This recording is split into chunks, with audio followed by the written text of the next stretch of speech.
Stop that yelling. What's all the excitement?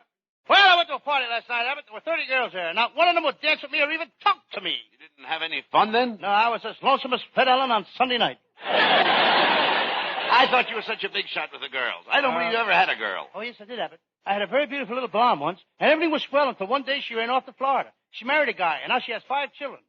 After that, we just sort of drifted apart. She had...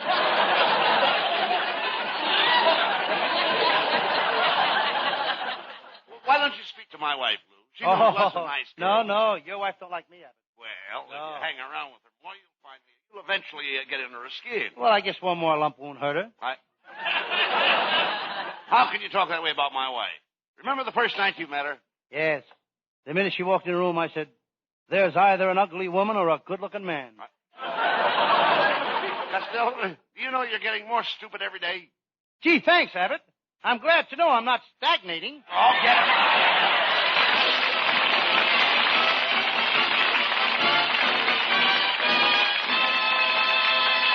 Before the boys get any further involved in nonsense, here's a thought that makes good sense.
What's that thing you've got under your arm? That's my new Harry Truman rifle.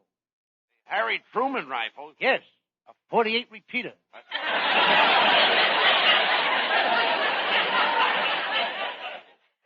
What happened to you last night? I called your house and you weren't home.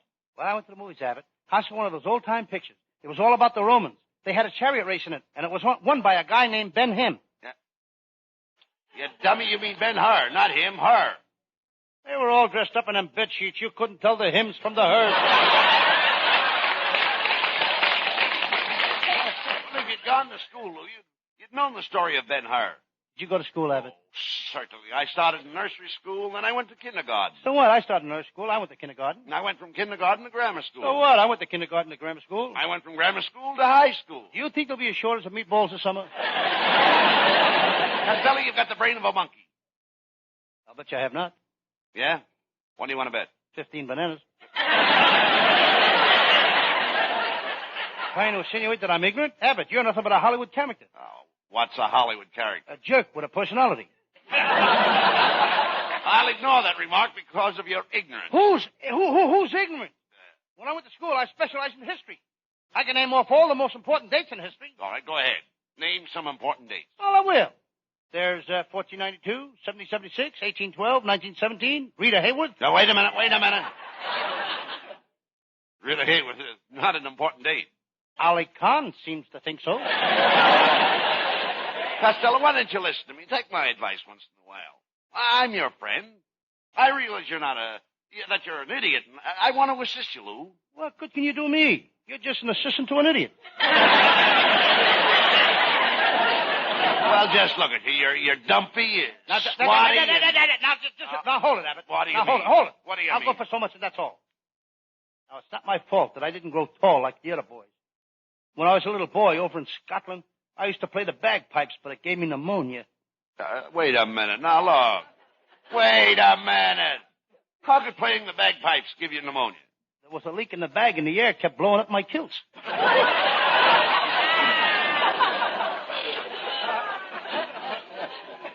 Instead of wearing a whisk broom in front of my kilts like the rest of the Scotsmen, I had to wear a hot water bottle. You must have had a very poor childhood, Costello. I did, Abbott. We were very poor. My mother had to work, and she had to take in washing. She had to scrub office floors. She worked as a blacksmith. She drove an oil truck. And one time for 3 years, she worked in the daytime as a waitress and worked at night in a coal mine. Well, what did your father do? He kept the books. Well, I guess you had a pretty tough time when you were a kid. Yes, I'll never forget the day my mother made my first pair of long pants. It had 12 buttons down the back and 4 pockets in the front. Well, what did she make them out of? My father's old vest.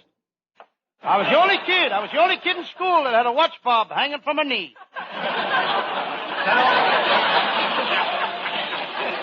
Were you very popular with the other kids in school, Lou? Oh, I was a pitcher on a baseball team. What a pitcher I was. I had a drop ball, a slow ball, a curve ball. Did you have a screwball? That was before I met you, Abbott. You dummy, you ought to be back in school right now. For your information, Abbott, I'm keeping steady company with a red-headed school teacher. What does she teach? She has a high school class of men all over 40 years old. 40-year-old man? Why don't they go to college? When she gets through teaching them, there's nothing else to learn. Running around with a school teacher. Why don't you find a nice girl and get married? I'm going to, Abbott, as soon as I get some money. Money. Costello, don't worry about money. Do you realize what money is? Money is the root of all evil. Money's an invention of the devil. Money is filthy lucre. Money causes misery. Money.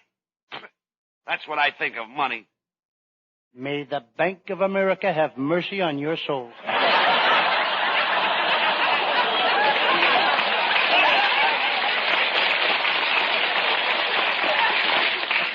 Costello, you don't need money. What you need is the love of a good woman. Find another girl like my wife, Betty. You mean there's another girl like your wife, Betty? Costello, I love my wife.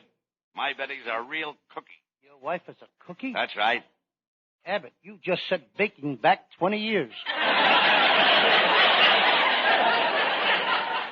You'd be lucky to get a girl like my wife. My Betty is always straight from the shoulder. Who wants a girl that's straight from the shoulder? I like the girl that curves. Uncle Bud, something terrible just happened to me. And this is really his Uncle Bud, and this is the nephew. We don't kid about it. He's got to work. Abbott's nephew. Pay attention to what he says, folks. This may be his last performance. What is it, Norman? Nephew Norman? Why are you so excited? Well, Uncle Bud, when I was coming through the pass in the mountains, a mountain lion jumped right in the car beside me. Yes, then what happened? The lion killed me!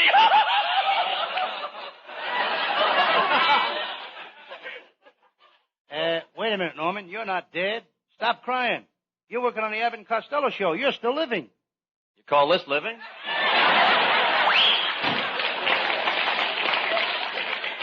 Really, though, sincerely, there goes a brilliant boy.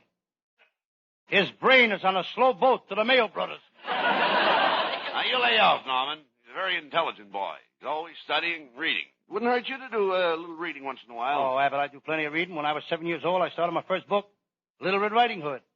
I rented it from the library. The last time I'll ever rent a book from the library. Well, didn't you like Little Red Riding Hood? Abbott, up to now, I owe that library $2,800. And Little Red Riding Hood has yet to meet the wolf. Little Red Riding Hood. Why don't you read some of the newer books? I just bought Gypsy Rose Lee's new book. It's a story of her life. Well, what does Gypsy Rose Lee call her new book? The Leg and I. Why don't you read something educational? I am, Abbott. I just bought a book on inventions. It tells all about new gadgets.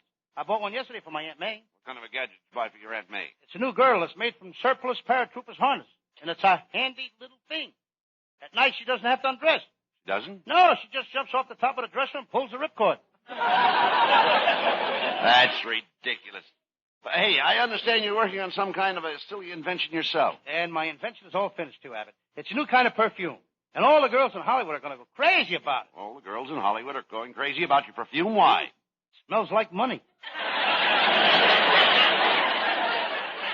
Gave a bottle of it to my Aunt May. Boy, did it make her popular.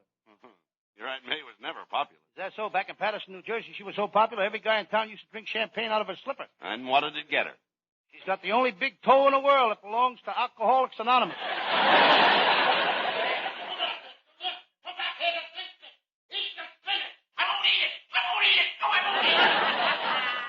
Mister, what's going on here? That's this darn kid of mine.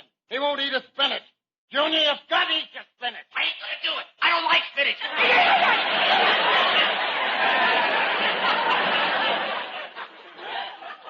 Well, you eat your spinach or Saturday, I'll make you go to see Abbott and Costello's picture, Mexican Hayride. No, you can't do that to me. I'll eat my spinach. You're my father. You can't do that.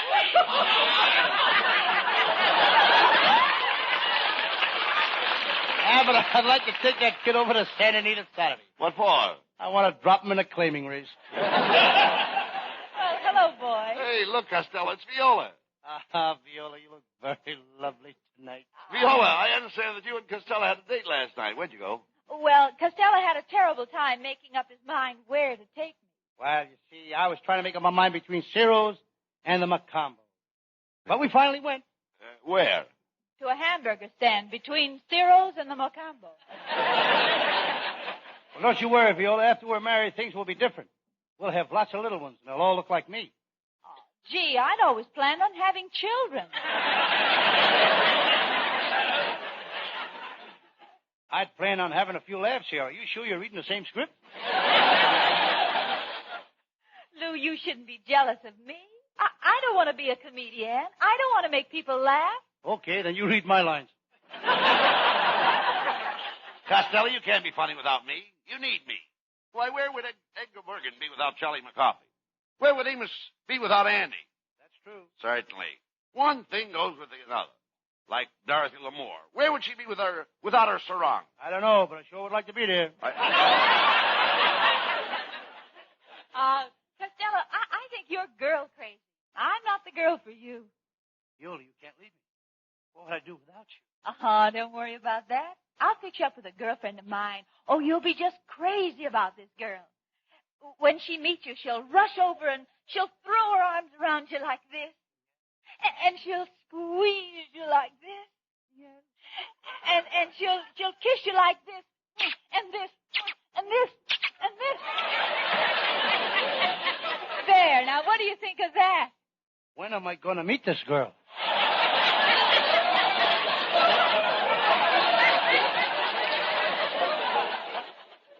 Viola, why don't you take pity on Costello and marry him? Then you'll be known as Mrs. Louis G. Costello. G? Oh, what does the G stand for, Costello? Don't you tell her, Abbott. Come on now. What does it stand for? George? No, I don't want to tell you. Oh, come on, Costello. What does the G stand for? Oh, do I have to tell you? Yes. Stands for Gloria. Gloria. Yes, my mother always wanted a girl, and my father didn't have the heart to tell her. Viola, why don't you forget Costello and come to the movies tonight and see our latest picture, Mexican Hayride? Oh, thanks, Bud, but I saw the picture already. Oh, you did? Tell me. How did you like my acting? Well, it was... I'd say... Well, let me put it this way. Sure. You know how Van Johnson has that dramatic touch? Oh, yes. And how Clark Gable has that forceful personality? Yes. And how Gregory Peck gives that little artistic extra something? Yeah. But what about me? Costello, can you drive a taxi cab? Now... Hey, Costello, come here. How did you get your clothes so dirty? Just look at your coat. It's torn and your shirt is ripped and... That ain't my fault, Abbott. What? I was on one of my Sam Shovel detective cases last night. I investigated a case of a robbery at the fraternity house in UCLA. But I miscalculated. Got into one of the girls' dormitories. How did you manage to do that? By careful miscalculation. Costello, instead of running around nights on those silly Sam Shovel cases, you should stay home. Well, I do stay home a lot, Abbott. Every night last week I stayed home. I cleaned the house. I got a terrible servant problem. I find it very difficult to hold a maid. Now, what makes it so difficult for you to hold a maid? My mother keeps walking in the room. Never mind that. I understand you took your brother Pat to the movies last night. Oh, yes. But I ain't taking Pat to the movies no more. He acts very strange. The minute we got into the movie, Pat put his hat under the seat. Well, what's strange about that? Lots of men put their hat under the seat. While their head is still in it. Oh, talk sense. Hey, wait a minute. Come here. What is that big manuscript you're carrying under your arm? Well, I didn't want to tell you, but it's a book that I wrote. A book you wrote? It's the first chapter. The hero is threatened by a mad doctor who tries to remove his head. In the second chapter, he meets a demented butcher who tries to put him in a meat grinder. Then it ends where 3 maniacs tie him to a tree and a squadron of wild woodpeckers peck holes in him. But nobody wants to publish it. Why not? I guess people are sick of them mushy love stories. What is your Sam Shovel detective story about tonight? Well, tonight I do one of my most famous cases. I call it the case of the photographer who was stuck up in a dark room, or he was caught with his prints down. Well, sounds terrible, but let's do it.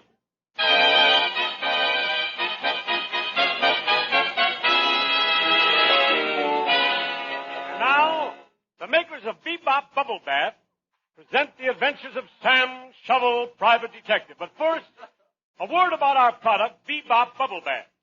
Friends, would you like Bubbles in your bathtub? You would? Well, why not call up Bubbles and see if she needs a bath? Ladies, try Bebop Bubble Bath. We don't ask you to buy the large size, mind you. Just try a trial size package. It contains a 7-year supply.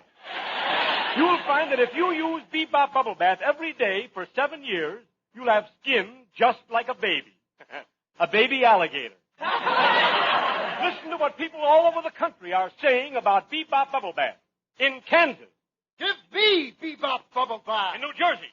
Give me Bebop Bubble Bath. In Oregon. Give me Bebop Bubble Bath. In Virginia. Give me liberty or give me death. That Patrick Henry never gives up. And now the makers of Bebop Bubble Bath bring you your favorite thriller mystery. Here he is, Sam Shovel, Private Detective.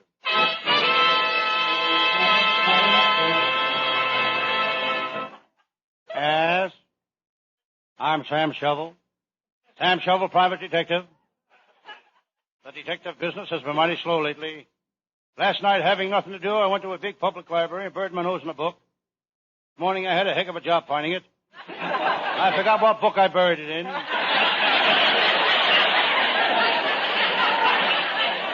Here comes my secretary now.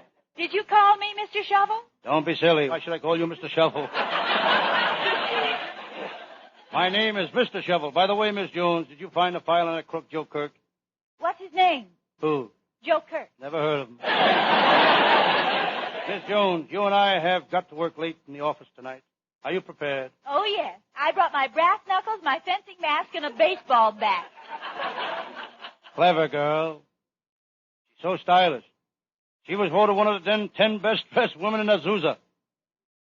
That's not so remarkable when you consider there's only 9 other women in Azusa.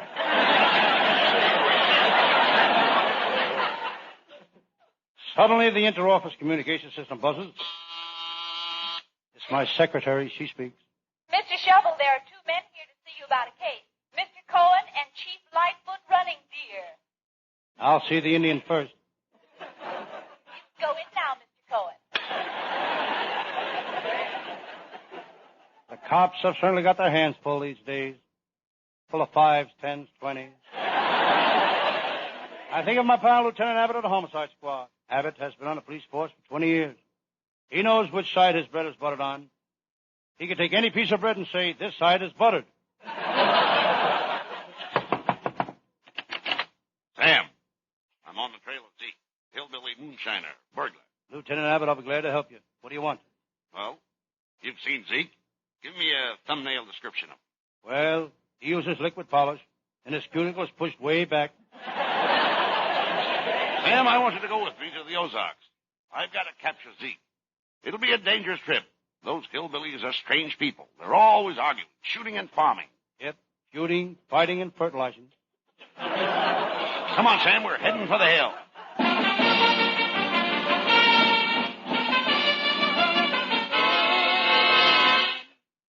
Lieutenant Abbott and I arrived in the hillbilly country. Sam, these hillbillies are strange people, but you'll have to admit they're solid citizens. They've got both feet on the ground. They've got to have both feet on the ground. They don't wear shoes. I read in the papers where a 75-year-old hillbilly wanted to marry a girl 9 years old. Did he marry her? Nope, his parents objected. They didn't want him marrying a girl who'd been divorced 3 times. Wait a minute, Sam. Here comes a bunch of hillbillies. Let's ask them if they know where Zeke is. Howdy, strangers. I'm Jim Hartfield. These here are my sons. I'm Sam Shovel, the detective, and this is Lieutenant Abbott. Boys, say hello to the strangers. Lem? Do. Clem? Bert? Sir? Bert went to military school.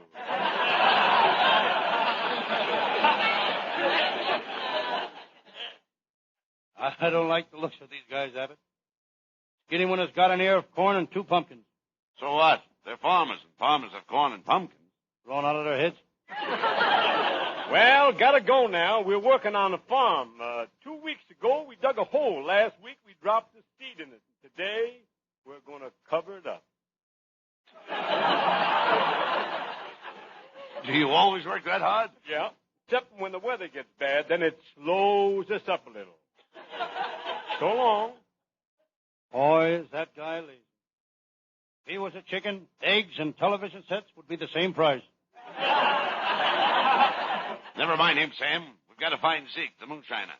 Hey, look over there behind those bushes. There's Zeke's. There's Zeke. The moonshiner still. Come on.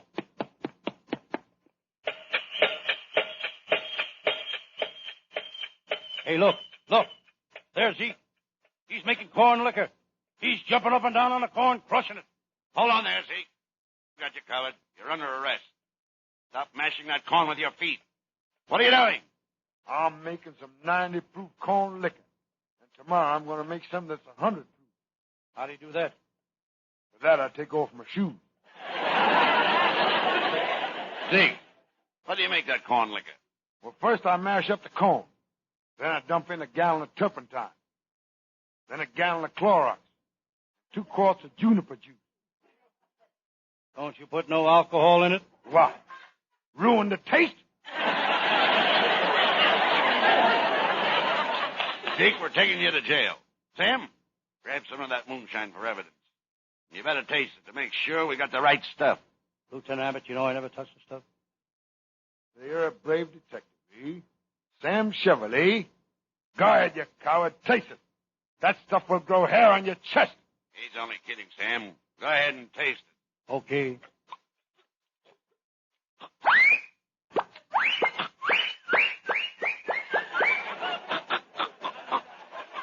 Sam! Sam! Speak to me, Sam! Don't stand there, Lieutenant. Call a barber. This hair is so thick I can't see where I'm going.